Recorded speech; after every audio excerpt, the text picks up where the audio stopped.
but I have to tell you, exercise is normally a four-letter word for me. Michelle and Masha, what are your thoughts?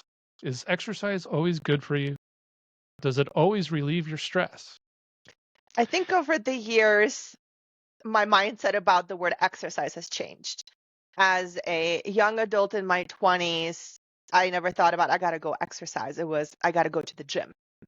And at that time, the word gym used to excite me because at the gym, it wasn't just go and lift some weights, hit the treadmill, and be done. I never liked that. Like being inside a facility and doing physical activity has always been just like it brought mental fatigue to me because I like to exercise outdoors.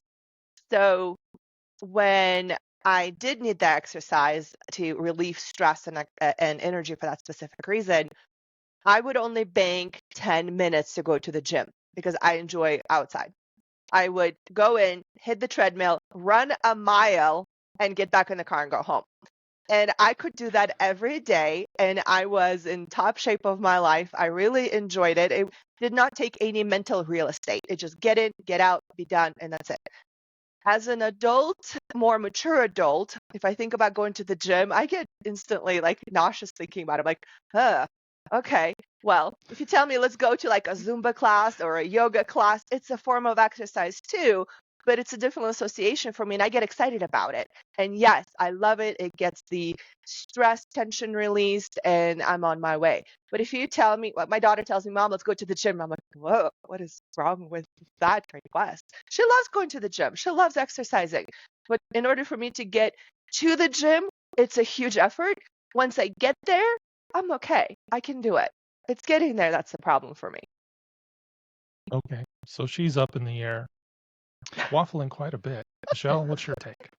No, it's definitely not a four-letter word for me. In my late 20s, early 30s, I would get up at like 10 minutes till 5 in the morning, roll out of bed, get my workout clothes on, go to the gym, and take a class from 5:30 to 6:30. And I actually loved it because it was the same people. And, 5:30 in the morning, nobody puts on makeup, nobody cares what they look like. So it was just a fun community of working out. And then in my evening hours, I would often just take off on my bike for 2 to 3 hours. And, my mom was just like, well, as long as you're safe, go do your thing. And that wasn't unusual at all. I played ultimate frisbee with friends. I hiked, I biked. Um, I loved all of it.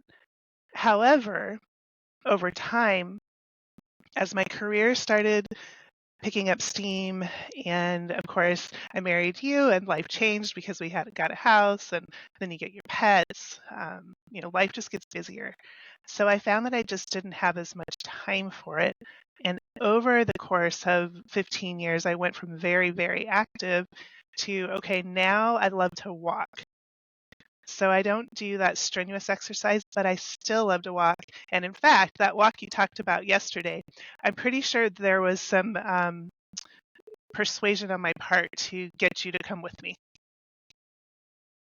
No, not really. I just wanted to do something else on that walk than what you wanted to do. So, what about the audience? Is exercise a four-letter word to you? Let us know. And be sure to like and subscribe or follow our channel while you're doing it. So there is an article at stress.org called Opinion, When Exercise Isn't Stress Relief. And it talks about people who don't have time to exercise and are forcing exercise and how forcing exercise may cause stress instead of relieving it.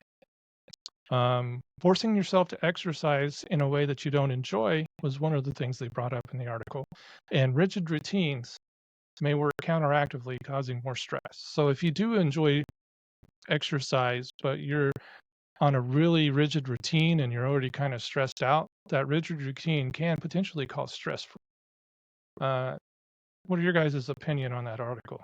I think there's other research too that points towards the importance of joy for stress relief.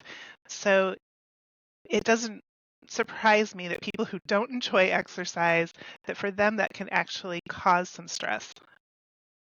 But I don't think the article was saying that people don't enjoy exercise. They're just saying some of it was people don't enjoy exercise, but other parts of it was they're at a point where the type of exercise that they're enjoying is too rigid, and so then it becomes not stress relieving, but adding to the stress. It's interesting because I could relate. If in the past I got excited about running my mile and be done, I was like, oh my goodness, that's all I need. Perfect. But thinking about now going to the gym and spending 10 minutes on a treadmill, first of all, I won't make it a mile. Second of all, I won't be able to walk the next day because my knees are not structured for jogging, as it turns out. And that explains why I've had issues in the past and I just gave up jogging. There's also an interesting observation that some of the healthiest people in the world, top athletes that run marathons, after a marathon, some of the people that we've observed over the last couple of decades, they don't live long. They drop dead after the run a marathon. I'm like, whoa, what the heck? You are in tip-top shape of your life.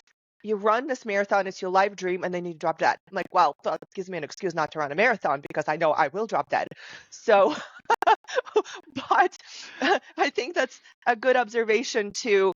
What is the right form of physical activity for you at this time that is not just strenuous on your body, that gives you the benefit that you need, and you can achieve the outcomes that you want? And sometimes it's not the gym.